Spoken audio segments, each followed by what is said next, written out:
Olá, aqui é a Ana Power, bem-vindas, bem-vindos ao canal Corpo Alquímico. Aqui eu estou abrindo hoje esse podcast que trata sobre a diferença entre Yoga e Tantra. E antes de passar a palavra para o Cláudio, eu vim dar alguns recados. O primeiro deles é que em julho, segundo final de semana de julho, especificamente, a gente começa a nossa segunda turma do curso de Iniciação à Prática Tântrica.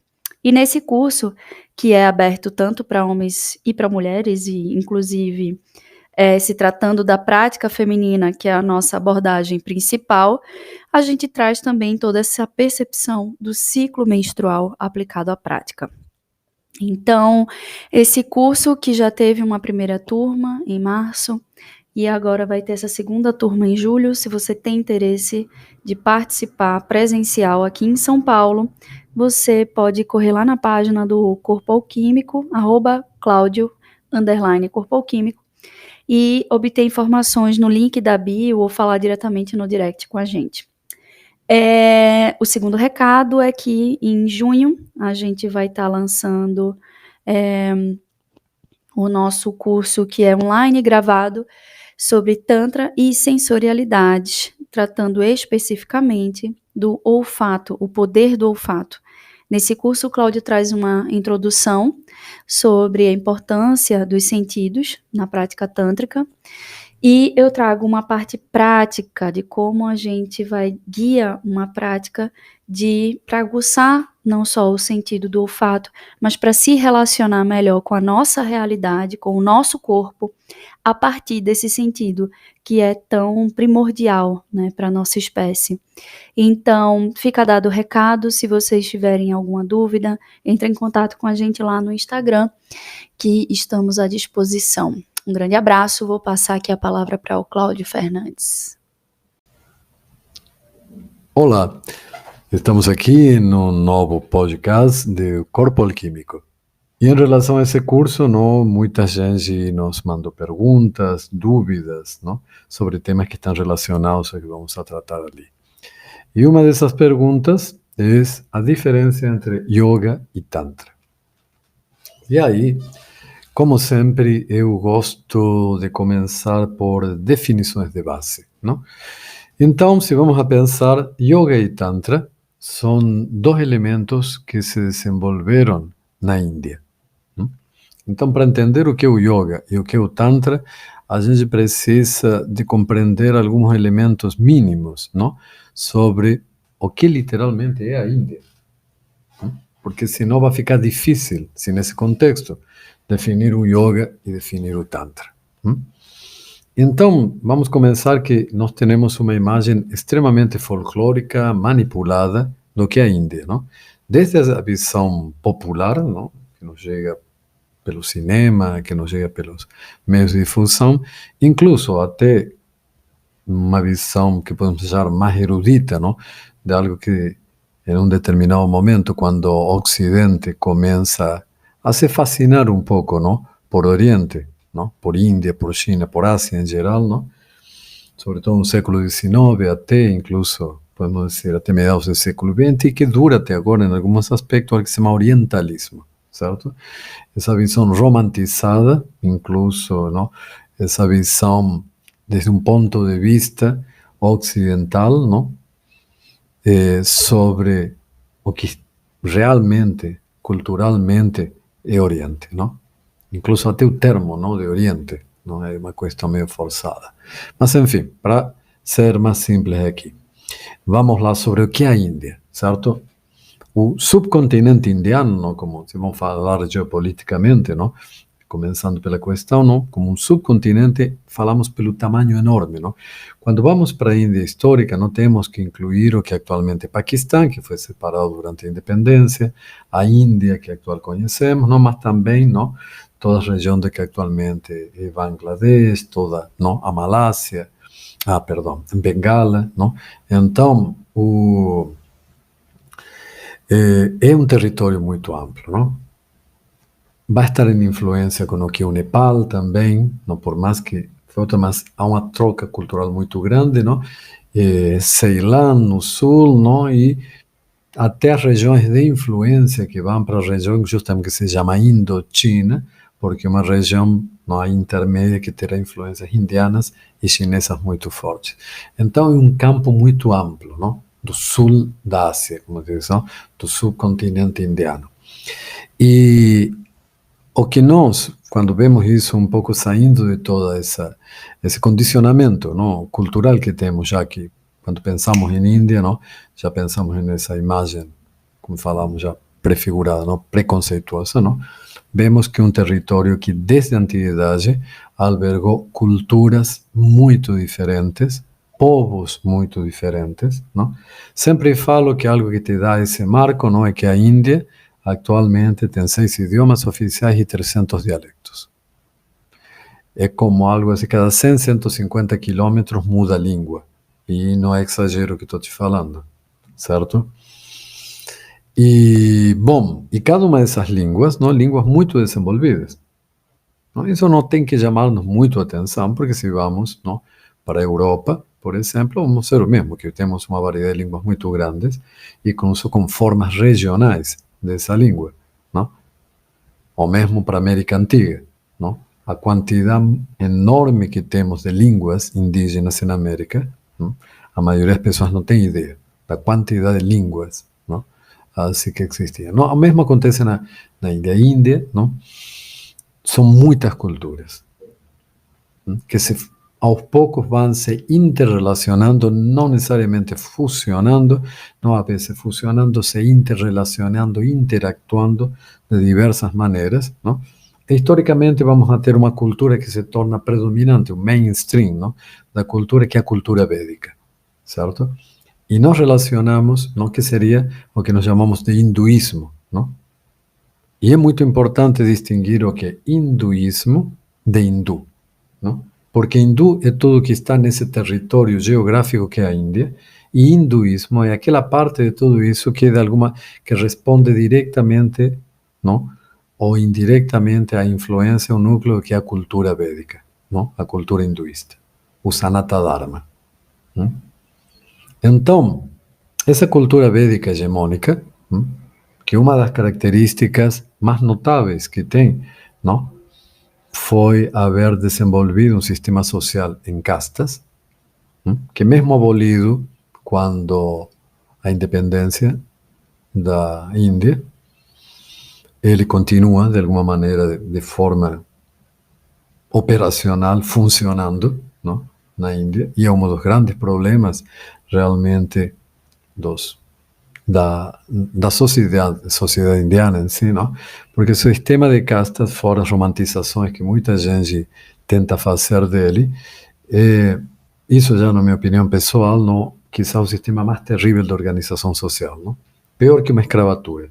Em uma escravatura, você pode ter uma alforria, você pode comprar, trabalhar. Na maioria dos sistemas não escravócratas, não, você tem essa possibilidade, não estou defendendo para nada, não, o sistema escravócrata, mas incluso num sistema escravócrata havia mecanismos de alforria, de você poder sair. Você não era condenado eternamente a ser um escravo, certo? Em um sistema de castas, se você nasce na casta de limpar banheiros, por exemplo, que existe, não estou inventando, não importa que você seja a pessoa mais sensível, que podia ser um grande artista, que podia ser um prêmio Nobel, ou um científico, ou uma luminária para a humanidade, você vai continuar a sua vida inteira limpando o banho. Então não tem saída. Não há alforria, não há teórica. Há, obviamente, sempre se encontrou alguma forma, não, de mobilidade social, mas a proposta, não, em um sentido religioso e filosófico detrás do sistema de castas, é que não há mobilidade no sistema de castas. Entender isso é importante para entender o yoga. Por que estou comentando tudo isso? Para entender tanto o yoga como para entender o tantra, não? Então temos uma cultura predominante, a cultura védica, que não é a única cultura da Índia. Tem culturas muito diferentes, tem culturas que incluso, tomando, digamos, um verniz da cultura védica, certo? Continuam tendo uma outra estrutura de vida, não?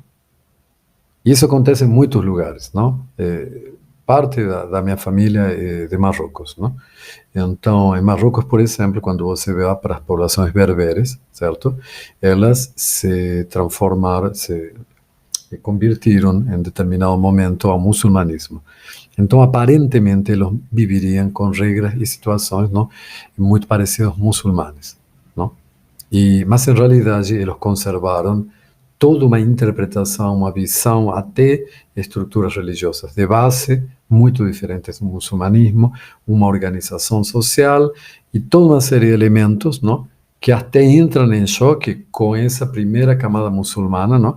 E isso criou muitos problemas sociais no Marrocos, não, de como essas comunidades berberes, tuareg, não, mesmo havendo se transformado a religião muçulmana, não, se interagem, não, com ela realmente por toda a bagagem cultural própria que têm e que continuam utilizando. Isso mesmo acontece em várias culturas na Índia. A Índia tem incluso culturas tribais, morando nas regiões centrais da Índia, sobretudo, não? Com os mesmos problemas que têm nossas culturas indígenas aqui, estão sendo exterminados para apropriar-se das terras deles. Então, é um panorama muito rico e muito amplo, e essa é uma das características culturalmente da Índia. A Índia é um caldeirão cultural extremamente rico, complexo, antigo, certo?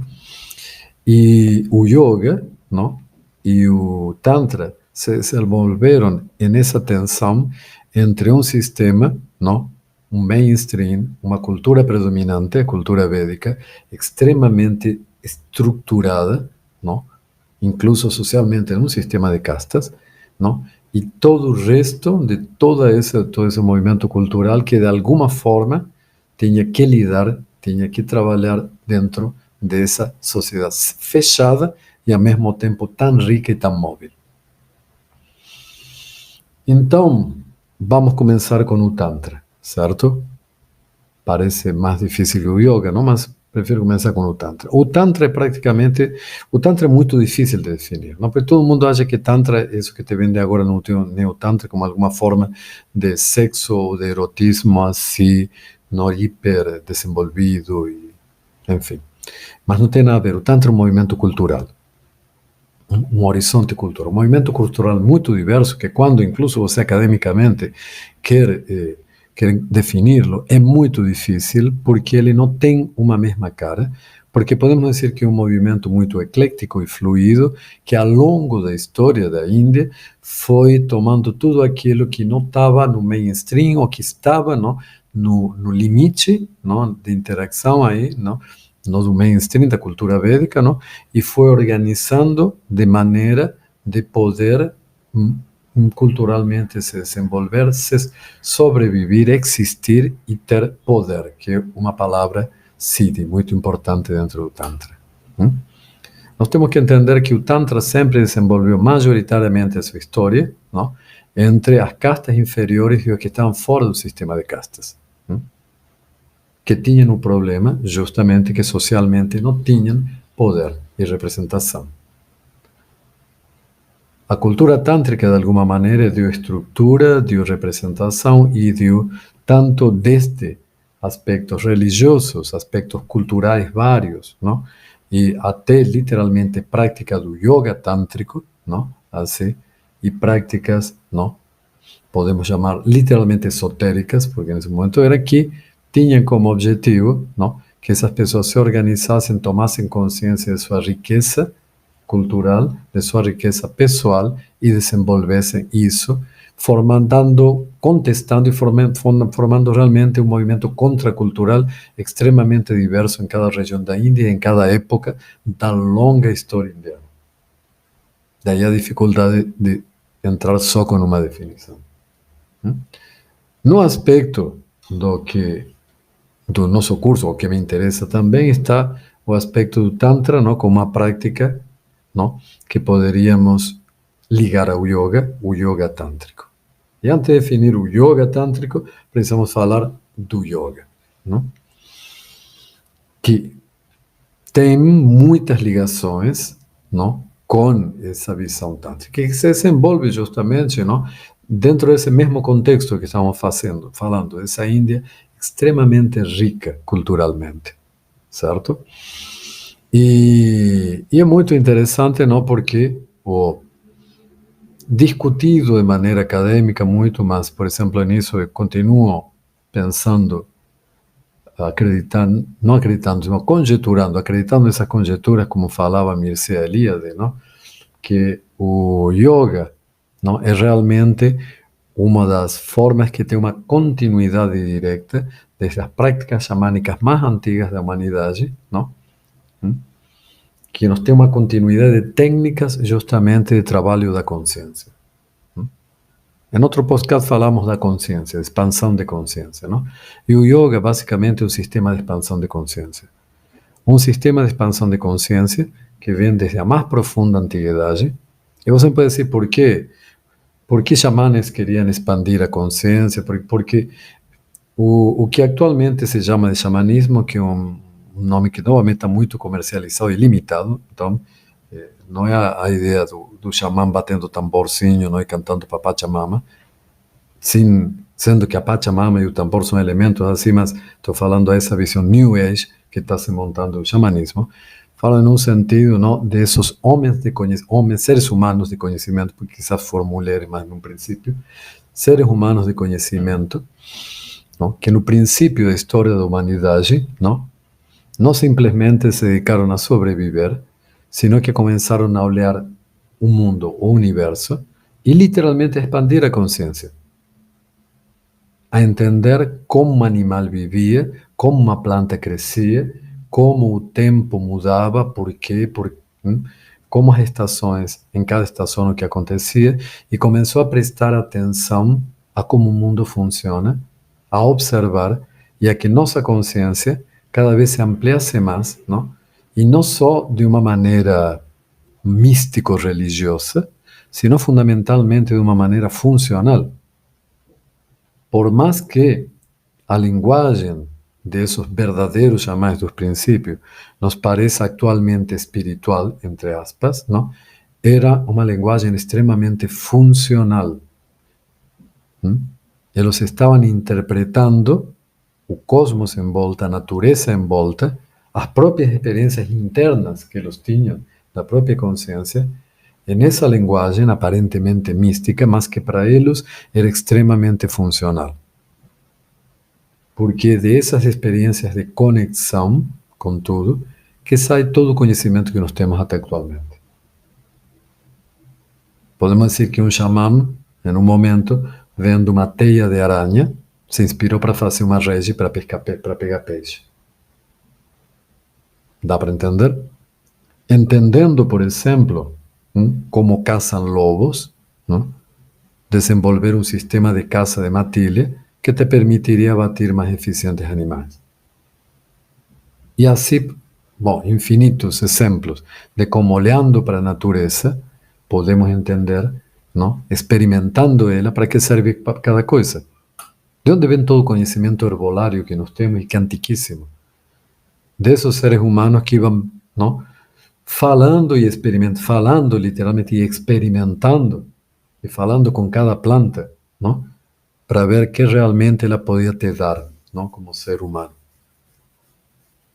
Se era nutritiva, se te podia curar de algo, se era uma planta venenosa, se era algo que era muito perseguido, uma planta que te dava poderes de consciência maiores, o que chamaríamos uma planta que tinha componentes psicodélicos atualmente, uma planta de poder, como eles podíamos, com certeza, como algumas culturas se referiam, quizás sea mais aproximada ao que existia nessas linguagens, não diriam aquilo, uma planta de poder, porque quando tomo, se naturalmente estou expandindo aqui minha consciência, quando comi aquele cogumelo, entende? Quando comi aquele cacto, minha consciência se expandiu até chegar até o mundo dos deuses. Enfim, esses xamanes que existiram, esses primeiros homens que trabalharam expandindo a consciência, podemos ver que essas técnicas começam a se desenvolver, se tornam cada vez mais estruturadas, mais sutis, e praticamente o yoga como um sistema de expansão de consciência, eu acredito que o Mircea Eliade se relaciona diretamente a isso. E o que utilizou o ser humano para expandir essa consciência são as coisas mais variadas. Por isso que não há um yoga. Não? Atualmente, há muito mito, não? Que é muito recente, foi criado no final do século XIX, não? Essa ideia de que existe uma tradição do yoga, não? Em donde o yoga, num momento, foi, miles de anos atrás, revelados, não? Trazido pelos rishis, não? Ensinado para alguns iniciados, não? E, de alguma forma, esse conhecimento primordial, não? Que na maioria das vezes estaria se corrompendo ou corrupto, aquilo que você vê, é o que se quer resgatar como sendo, não, o verdadeiro yoga. Então, haveria um yoga verdadeiro, não? Cara, o yoga é um fenômeno cultural. O yoga evoluiu com a própria e se interagiu com a própria cultura indiana. Teve miles de formas de yoga, porque o mais interessante do yoga é que, em realidade, cada yogi em si, não, pega os conhecimentos que ele recebeu da linha, da tradição a que ele pertence e os customiza, os ajusta à sua própria experiência. Porque um yogi, se você vê as lendas, se você até a imagem no folclore que te colocam, é alguém que, mais que ligado a uma escola ou a uma determinada linha de yoga, como temos agora, entende assim? Ele estava em relação direta, não, com sua experiência de estar vivo, consciente e expandindo sua consciência neste mundo. Então, praticamente, não, o yoga em si, há tantos yogas como cada verdadeiro yogi que se realizou, que expandiu sua consciência, que entrou em samadhi, que se conectou e começou a ter suas próprias respostas. Logicamente que podemos ver que há yogas que são mais ascéticos, dos ascetas, por exemplo, que uma das grandes vias, não? Se vê muito variado e tem muitos tipos, mas de aqueles que se retiravam do mundo, não? De aqueles que incluso negavam ou martirizavam o corpo, não? Para deixar o predomínio de experiências espirituais, certo? E para estar, digamos, conectados, não, com estados de consciência que não eram os cotidianos, ou que não te ligavam não à experiência no mundo cotidiano. E como o corpo te liga à experiência do mundo cotidiano, se desligavam, não, negavam ou martirizavam o corpo de maneira justamente da consciência estar em outro lugar. Por exemplo, e essa questão, por exemplo, de martirização do corpo, indo um pouco, porque qual é uma forma, se teu corpo está doendo, que acontece muitas vezes na tua cabeça quando está com muito dor, não? Ou colapsa, ou ela tenta ir para um outro estado para não estar vivenciando essa dor constante. A ideia de martirização como uma forma de te permitir te conectar com um outro estado de consciência, tá, que se meu corpo dói porque eu estou martirizando, minha consciência não quer se conectar com ele. Então, se já tem uma técnica para ir para outro lugar, facilmente ela vai para outro lugar e não quer voltar ao corpo porque o corpo está doendo. Essa é a ideia básica de conexão do ascetismo, não? De porque é um estímulo para a tua consciência ir para planos não corporais. E já aí temos outros grupos de yogis que eram exatamente o contrário. Viam na conexão do corpo, na realidade do corpo, na relação do corpo com o mundo, teu corpo que está vivendo e experimentando tudo, as plantas, os animais, o clima, tudo, a gravidade, o ar que você respira.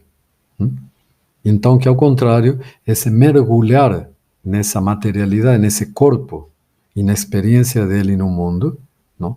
De uma forma transcendente, incluso a experiência humana comum, certo? Seria a via, não? De expandir a consciência, seria uma via de expandir a consciência. O yoga tântrico, o yoga abarca tudo isso, não? Porque teve yogas ascetas, teve yogas que foram através do corpo, teve linhas intermediárias, teve yogas que tomavam plantas de poder, que dançavam, que faziam postura, que respiravam, que faziam tudo isso junto, que faziam sexo ou que nunca faziam sexo, até que se castravam para não fazer sexo. Tudo isso formou parte da história do yoga. É uma das coisas mais belas do yoga é que não há um yoga que em alguma vez maravilhoso que foi revelado e que você tem que descobrir essa tradição, não, antiga, sino que o maravilhoso é que teve, como falava, o yoga foi uma experiência, não, de seres humanos que procuraram os mais diversos caminhos, criando linhas e escolas extremamente diferentes, não? Para expandir a consciência. Dali que eu acho que é, não, podemos dizer assim, uma das experiências, não, assim, mais longas e mais ricas e mais fructíferas sobre como expandir a consciência. Em qualquer, independentemente de como você queira ser, queira usar tua sexualidade para teu sadhana ou queira justamente fazer exatamente o contrário. Tudo isso está incluído dentro do yoga. O yoga tântrico, por outro lado, não, é um aspecto específico do yoga, não? Por isso, yoga tântrico, que toma a realidade como real, o corpo como real, a experiência do corpo e da energia, porque aí temos que falar que quando falamos de corpo no Oriente, estamos falando de corpo e energia. O corpo e energia são essas vias de conexão, é o que te conecta com o mundo, não? É por onde você aprende, é por onde você se conecta, é por onde você se ilumina. Então, o yoga, ou yogas tântricos, porque também o movimento é muito amplo e teve muitas experiências, se caracterizam, não, por essa visão positiva do corpo e a energia como ferramenta principal para a expansão da consciência. Certo? Alguns desses grupos, não, utilizavam também, porque é parte de teu corpo e é parte da natureza, a sexualidade como elemento integrante de todas essas práticas. Como isso, como quando se descobre o Tantra, quando o Ocidente descobre o Tantra, não? É justamente no século XIX, no período victoriano, não? É um momento, se o Ocidente não já foi sempre não, depois do cristianismo, não? Assim, depois da era cristã, não? Demonizou o sexo, não? E a partir de tudo isso teve grandes problemas com o sexo, não? Quando ele começa a enxergar que na Índia há um sistema de trabalho, de expansão de consciência, de espiritualidade, não? Assim, que inclui, não? E incluso usa, não? Como motor principal o sexo, a sexualidade, não? Como um elemento chave em todo esse processo, não? Literalmente fica obsessionado e pira com isso, não? Então, não? Como há sendo que é uma parte real da prática tântrica, não? E que incluso tantristas modernos influenciados por Ocidente negam essa questão. Você vai encontrar muitas escolas ditas tântricas, incluso na Índia, muitas mais no Ocidente, que negam que o tantrismo alguma vez tenha tido a ver com práticas sexuais. Enfim, isso literalmente é negacionismo histórico, não? Porque disso tem provas históricas, não é nenhuma discussão filosófica ou interna dentro do Tantra. E bom, essas são as diferenças entre Tantra e Yoga, não?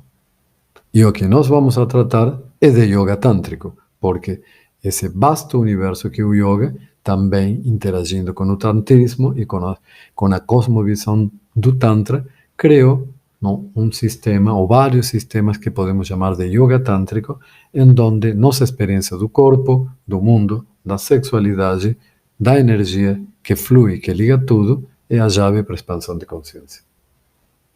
E é isso por hoje, e eu os espero no próximo podcast. E para quem está interessado, as informações de nosso curso estão no link da bio de nosso Instagram, Cláudio Corpo Alquímico.